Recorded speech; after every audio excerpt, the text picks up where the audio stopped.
संपूर्ण देशभरात खळबळ उडवून देणाऱ्या नाशिकच्या TCS मधल्या महिला लैंगिक शोषण आणि धर्मांतरण प्रकरणातली संशयित फरार आरोपी निदा खान अखेर पोलिसांच्या ताब्यात आलेली आहे। निदा खान ही गेल्या 42 दिवसांपासून फरार होती।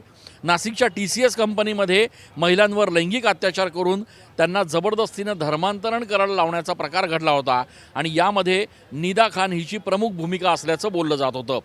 या सगळ्या प्रकरणामध्ये 8 लोकांवर गुन्हा दाखल करण्यात आला होता, ज्यापैकी 7 आरोपींना पोलिसांनी अटक केलेली आहे आणि सध्या ते पोलीस कोठडीत आहेत।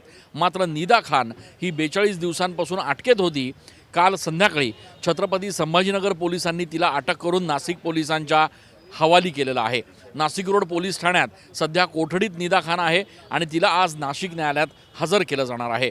निदा खानच्या या संपूर्ण प्रकरणातल्या एकूणच भूमिकेबाबत आज न्यायालयामध्ये नेमकं काय होतं, काय महत्त्वाची बातमी येते आणि त्यासोबतच काय धक्कादायक खुलासे होतात हे बघणं महत्त्वाचं असणार आहे।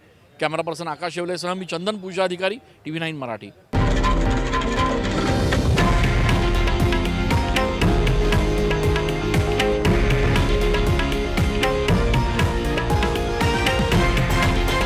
हे आहे देशातील नंबर 1 न्यूज नेटवर्क आणि आपण पाहत आहात TV9 मराठी, एकमेव।